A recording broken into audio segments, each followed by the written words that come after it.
On the 69th episode of the HatTrick Sports Podcast, we're going to be talking about the ending of the MLB playoffs. We got some NFL and college football news, along with our weekly NFL Pickems. We're going to be ranking the top 5 most dominant individual sports performances and ending it off with some Hall of Fame, yay or nay. Make sure you use code HatTrick Sports when checking out at w.gg. Roll it! Welcome to HatTrick Sports, starring your host, Isaiah Carpenter. Bringing you the biggest sports headlines every week. This is the HatTrick Sports Podcast. MLB playoffs. It is not really coming to an end, but MLB playoffs is getting kind of interesting. So we are filming this around 11:45 Eastern Time on October 20th. So at 8 p.m. tonight, the Dodgers will play the Mets, and if the Dodgers win, they will move on to the World Series and face the Yankees. Now, the Yankees last night, October 19th, clinched the World Series berth. Now, they did this with a little bit of help of only really 2 guys, Giancarlo Stanton and Juan Soto. They scored 5 unanswered runs, and Soto hit the walk-off 3-run home run to make the Yankees go to the World Series. Stanton, I believe, had 2 solo home runs earlier in the game, and again, 5 unanswered runs for the Yankees. The Guardians went up 2-0 early, and then it went into the 10th inning, and Juan Soto hit the go-ahead 3-run blast. Absolutely wild. Will this be the decision of re-signing Juan Soto? Will his worth go up? I've heard a lot of numbers, a lot of years, a lot of contract ideas that may happen, and I don't know what's going to happen with Juan Soto. Will the Dodgers sign him? I don't think so, and I don't really want them to sign him. I feel like we have enough enough outfield guys. Or will the Yankees re-sign him, which I think is likely, but I've heard the number $600 million quite often. I've heard 10 years. I've heard 15 years. I think 15 years is way too much. I know he's kind of out of that 1-year position, or he's been playing with the Yankees for some times where he can have that bigger contract now, but I think 15 years is a big liability. Even 10 years I think is a big liability. But I think I think it would be smart for them to sign like 8 years and then re-sign after that if he's still doing good. Because think about it, in 8 years it'll be 2032. I mean, just think about that. In 8 years, it will be 2032. That would be the year, and I just think that's too big of a liability if it goes any on. Imagine being guaranteed $600 million or whatever for 15 years, and it's 2039. Just think about that number. I think that's just crazy, and I think it's a big liability for the Yankees. And because if Juan Soto again falls off or gets injured or career-ending injury, I just think it's a big liability. So, I do think Juan Soto gets re-signed with the Yankees, especially after that 3-run blast last night. That's probably the biggest home run of the season so far. I mean, they wouldn't be in the World Series without it, maybe. Again, there's always that kind of thing. Like, you never know what happens after that. But I think that was big for Juan Soto. I think he's going to get a big paycheck because of that. And then we'll see what they do in the World Series. In the World Series, they'll either face the Dodgers if they win tonight. If the Dodgers win tonight, they'll be facing the Dodgers. And if the Mets win ultimately 3 in a row, the Mets will be facing the Yankees in the Subway Series, which I do not want, and I don't think that's a good idea. But that is basically what my thoughts are on the Yankees making the World Series. Congratulations, Yankees. It is their 41st World Series appearance. That's wild. Imagine being in the World Series 41 times. So Juan Soto was supposed to be the difference maker, the one who pushed the New York Yankees back to the top. They are 1 step away. Soto hit a 3-run home run with 2 outs in the 10th inning, and the Yankees advanced to their 41st World Series and their first in 15 years. They have not been in the World Series since 2009. I mean, that's just the downfall of the dynasty or whatever you want to call that team. So they beat the Guardians 5-2 in Game 5 of the ALCS. On Saturday, baseball's biggest brand is going back to October's main stage. Now, I've heard a lot of things about people thinking that this postseason might be scripted. Again, Yankees, Dodgers, those are the biggest teams in the MLB. But at the same time, you got to think about last year. Like, why would they script that the Rangers and Diamondbacks could be put together in the World Series? Or this year, like the Dodgers and Yankees, hey, they were the best team in the regular season. Why can't they be in the World Series together? I mean, ultimately, that's what the That's what the perception is that the two best teams are supposed to be in the World Series every year. So I don't think it's scripted. And also, on top of that, how is somebody supposed to hit a home run off of a 97-mile-an-hour fastball? Like, it's not that easy. It's not really scriptable. So I don't know. I don't think it's scripted. I've heard some talks about it, but ultimately I don't think it's true. So for the NLCS, again, Game 6 tonight. By the time this comes out, it will probably already, the NLCS will probably be done. So I don't know really why I'm talking about this. But the Dodgers could clinch it tonight, 8 p.m. I'm counting down the hours. We have 8 hours and 22 minutes until Game 6 starts. But the scores so far in the NLCS have been humongous, ginormous. Let me look up the NLCS scores. So it's either you win by a lot or you lose by a lot. There's no, like, in the middle, really. So you have... it's not really... So Game 1. Let's go to Game 1. So Game 1, the Dodgers beat the Mets 9-0. All right, there's a 9-run differential there. All right, in Game 2, the Mets won 7-3. All right, that's a closer game.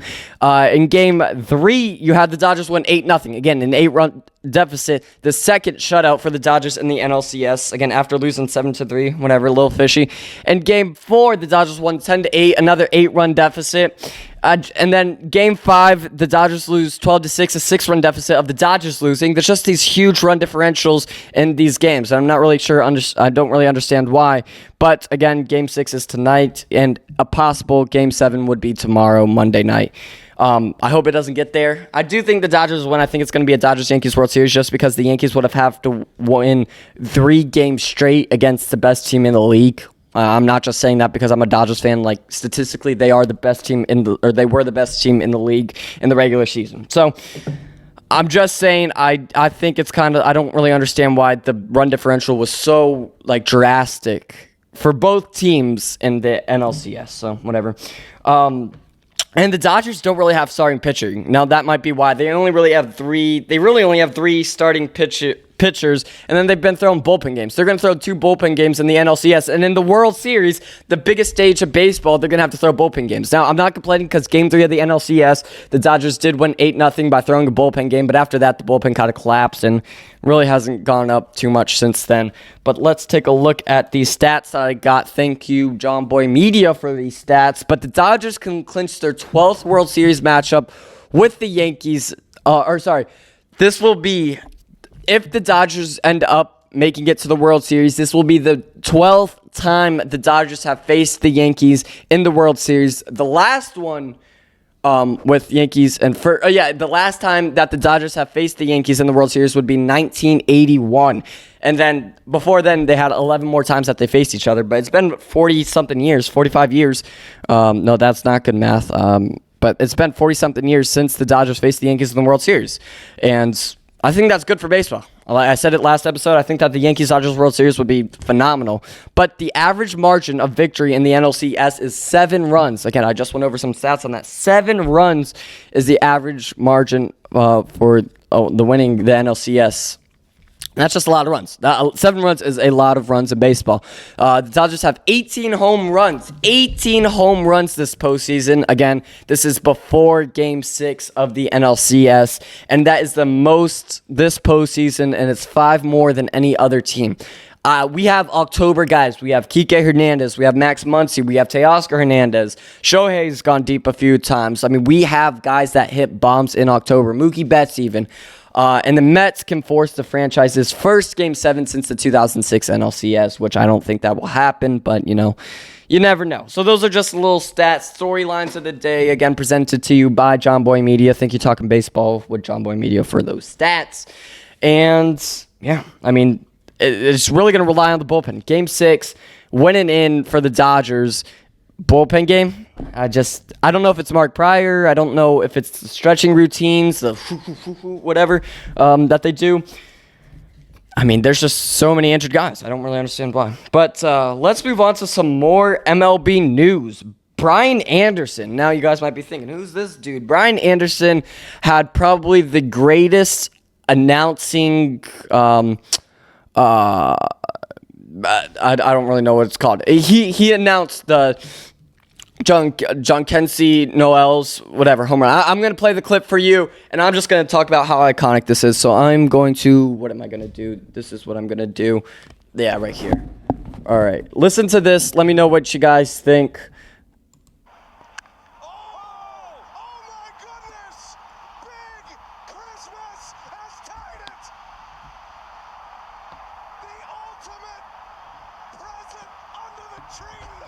For you guys on TikTok, you won't be able to hear this, but it'll be on the podcast.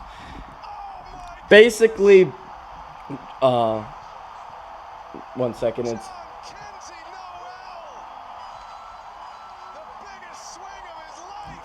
so basically, Brian Anderson, as Noel hit his 2-out game-tying home run, which ultimately the Guardians ended up winning that game, had the announcement of a lifetime. Like, this is all reporters' dreams, is to have like a call this good. But basically, he goes, "Oh my goodness, Big Christmas had tied at the ultimate present under the tree. Oh my goodness, the biggest swing of his life." Basically talking about Noel.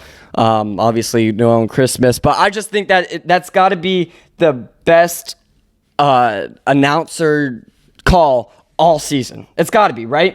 It didn't really matter at the end of it. It wasn't really the biggest swing of his life. Again, if he ends up going to the World Series, Guardians, I said earlier this season that they could have gone to the World Series this year, now next year, whatever. It wasn't really the biggest swing of his life, but I understand it was in the moment. And just the excitement coming out of Anderson's mouth during this high-intensity game, it was just like, it's got to be the best call of the season. Hands down. Let me know what you guys think in the comments below.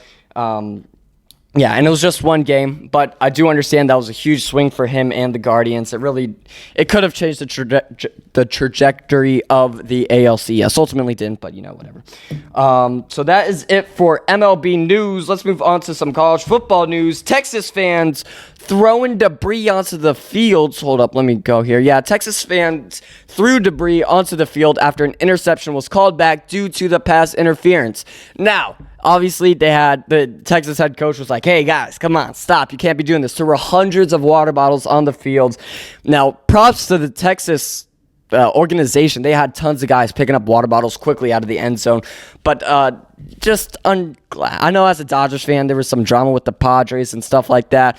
But you guys can't be throwing stuff on the field, especially trash and stuff. Like, I understand you're mad, and you're going to lose either way. You're losing to Georgia 23-8 at the time, and they ultimately lost they ultimately lost 30-15 or something like that. But the refs reversed the call after further discussion. That's hilarious to me. They did all that, and the refs ended up making the call that they wanted. And if I'm the ref, I'm thinking hey, these guys just messed up our field, our whole game, whatever. We're not going to reverse the call, but props to the refs for making the right call, even though the Texas student section was throwing stuff on the field. It's just it's not good for sports. Don't throw stuff on the field.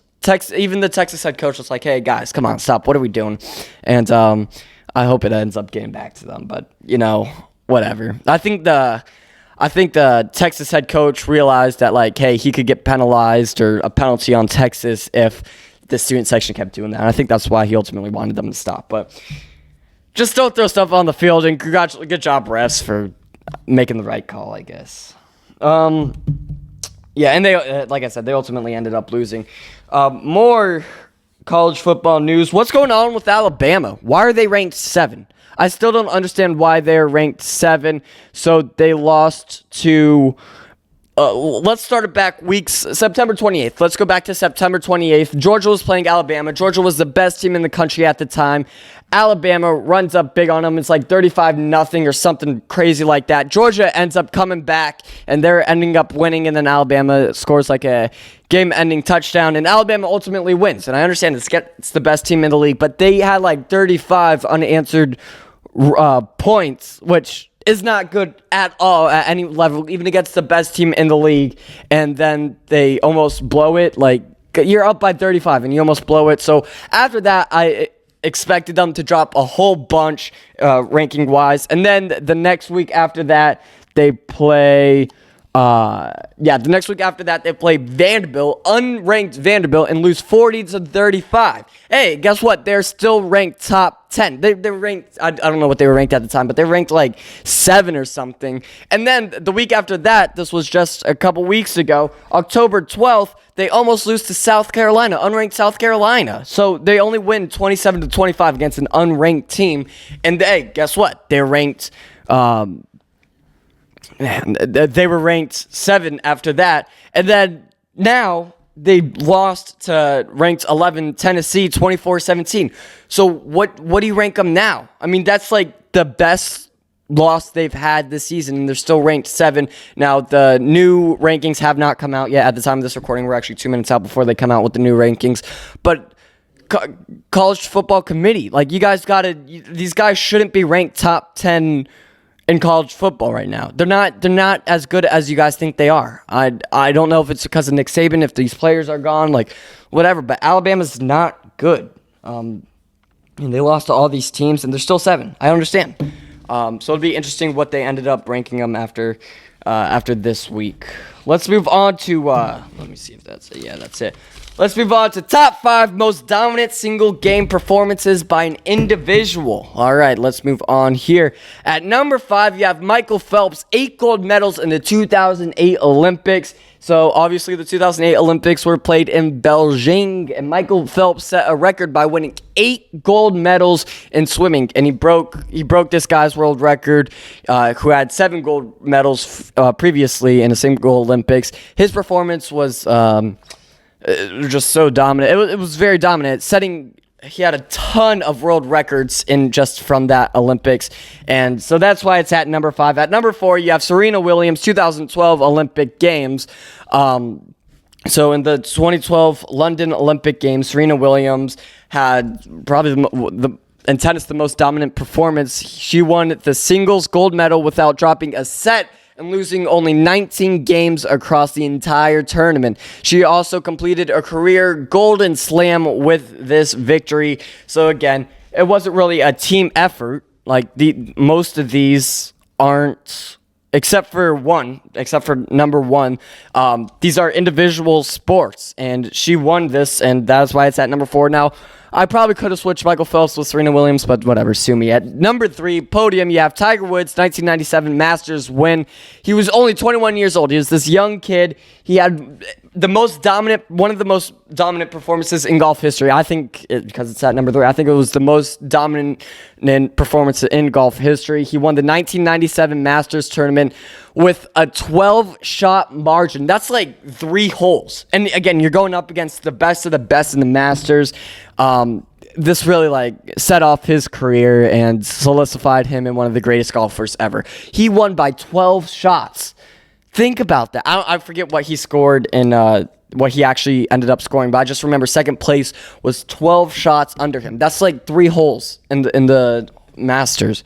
That's absolutely wild, and that's why it's at number 3. At number 2, the fastest man alive, Usain Bolt, his 9.5800 meter in 2009.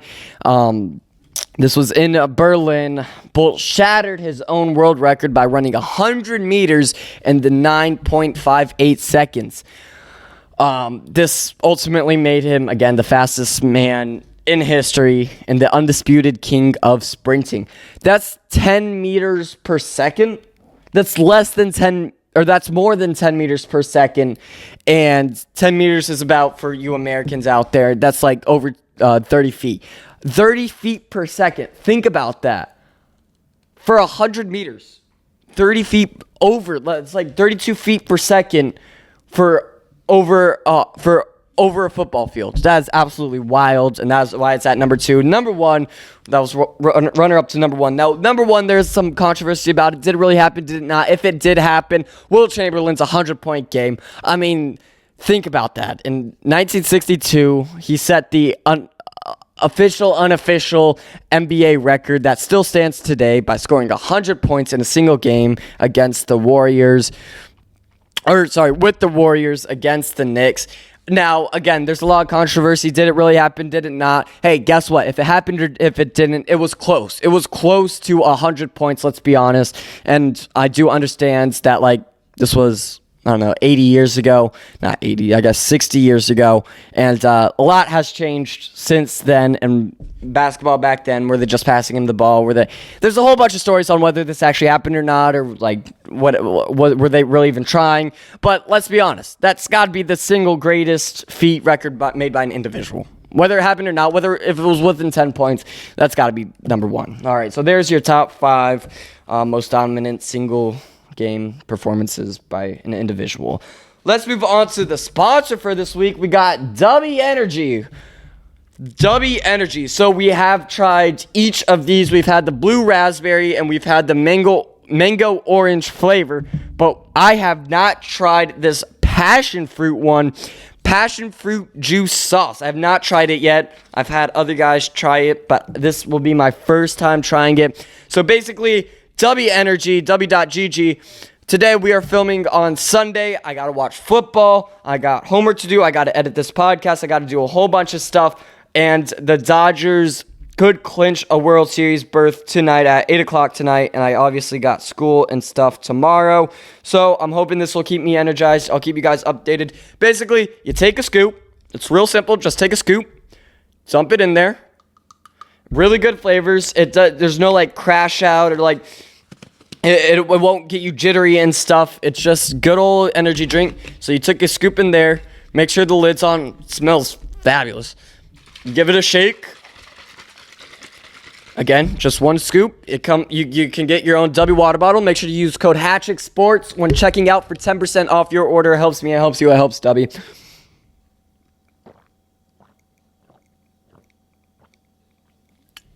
Oh, that one's good too. So out of these 3, this is what I rank them.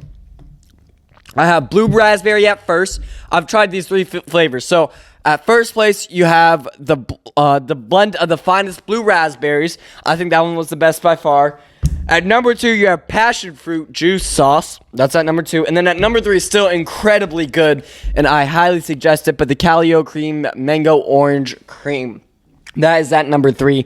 But those have these are the best drinks I've ever had. The best energy drinks I've ever had. They're just absolutely delicious. They're great. Again, there's no crashing. There's no nothing like that. It's just no jitterness afterwards, no side effects, no nothing. It's just good for you. And it's better for you than other energy drinks, let's be honest. And it's great. And you can get it for 10% off by using code HatTrick Sports when checking out. It's just absolutely incredible. Make sure to go to w.gg, use code HatTrick Sports for 10% off your order. Oh, yeah, I like that passion fruit one. All right, let's move on to NFL Pickems. So last week, I forget how we did last week. I think we did somewhat good last week. But we are on to Week 7 NFL Pickems. You have the Lions and Vikings. Yeah, all right, so you have the Lions and Vikings. Give me the Lions. I think it's easily going to be the Lions. The Vikings, again, are really, really good. Like, undefeated. They're still undefeated, I believe. Yeah, so the Vikings are 5-0, but not after this week. I think the Dolphins are the perfect team to cut that streak short. So give me the Lions. You have the Titans and Bills being played in Buffalo, and it's obviously cold right now in Buffalo, and the Bills are good. Way better than the Titans. So give me the Bills. You have the Dolphins and Colts. Give me the Colts being played in Indianapolis. You have the Seahawks and Falcons. Give me the Falcons. I hate to say it as a Seahawks fan, but moving on, we got the Texans and Packers. Give me the Texans. I just don't think this year the Packers are very good. You have the Bengals and Browns. Give me the Bengals. You have the Eagles and Giants, a little division matchup right there. Easy Eagles. You have the Raiders and Rams being played in LA, and I think the Rams are a lot better than the Raiders. So give me the Rams. You have the Panthers and Commanders. Panthers, maybe the worst team in the league this year. So give me the Commanders. You have the... Hold up. No, you have the Chiefs and 49ers, a little Super Bowl matchup, a little Super Bowl rematch. Now, the Chiefs are undefeated so far this year, and I think the 49ers are the ones that cut that streak as well. So give me the 49ers, and then you have the Jets and Steelers. give me the Jets. You have the Ravens and Bucks. Give me the Ravens. And for Monday Night Football, you have the Chargers and Cardinals. I don't think it's going to be a good Monday Night Football game, but give me the Chargers. Give me the Chargers. So those are your Week 7 NFL Pickems. Let me know how you guys did in the comments below. All right. Some more NFL news. We have a little bit more NFL news. Fields versus Wilson. Now, who will be the starting QB? Week 7 has announced that Russell Wilson will make his Steelers debut. He obviously had that calf injury. I thought he was going to get in Week 6, but he didn't end up going in. But he is set to start Week 7. Fields is 4-2, so you got to give it to him. Who will they choose? Now, we'll see how Russell Wilson does with the Steelers this week. But, again, we're filming this before this actually happens. But we'll be interested to see how he does and how Tomlin will go about Fields and Wilson, because they have two QB1s. It depends week by week, and maybe he does, like, it's not often, but maybe he does, like, hey, you start one part of the game, you do another part, like, they go in and out of the game. I don't think that's going to happen week by week basis. I just think that this is, we'll see how Wilson does. We honestly don't know how Wilson is going to do with the Steelers, but I think that will decide a lot of it, and we'll see who ultimately will have more PT at the end of the season, well, from Week 6 on after the injury. All right, let's move on to my favorite segment, Hall of Fame, yay or nay. All right, for Hall of Fame, yay or nay, this week we have Frank Gore, running back. He played for like 5 different teams. He played for the 49ers, Colts, Dolphins, Bills, Jets. He played everywhere. He retired in 2020. The most interesting stat I have about him is that he has exactly 16,000 rushing yards to the yard. He has exactly 16,000 rushing yards in his career. If I'm Frank Gore, I'm flexing that. That's a great conversation starter. He played a total of 241 games in the NFL. He had over 3,700 rushing attempts. Like I said, exactly 16,000 rushing yards. Yards per attempt, 4.3. He had 81 touchdowns, and then all of his fantasy points, whatever. Let's see what he led the league in. Did he lead the league in anything? It does not look like he led the league in anything throughout his career. Yeah, he made a few Pro Bowls. He made the 2006 NFL All-Pros. He made a few Pro Bowls. He had a good career. He made the second team NFL All-Pros. He's just not there. I don't think he's there. Now, in the NFL, they might give it to him. He played a total of 16 seasons, which is absolutely wild. He was consistent. I'll give him that. He was consistent throughout his career, but ultimately he doesn't belong in the HatTrick Sports Hall of Fame. So it's a nay from me. I think he's in the Hall of very good, but I don't think he's in the Hall of Fame. So Frank Gore, Hall of Fame, yay or nay? He is not in the HatTrick Sports Hall of Fame. Now again, maybe he's in the NFL Hall of Fame, but not in the HatTrick Sports Hall of Fame. So there it is. So make sure you guys follow us on TikTok. We'll stay with you guys on TikTok if anybody's on there now. But thank you guys for watching the 69th episode of the HatTrick Sports Podcast. Make sure to follow us on TikTok, Instagram, YouTube, Twitter. Go to shop@HatTrickSports.com to get the merch, the best merch out there. Make sure you use code HatTrick Sports when checking out at w.gg. And we will see you guys next week for episode 70.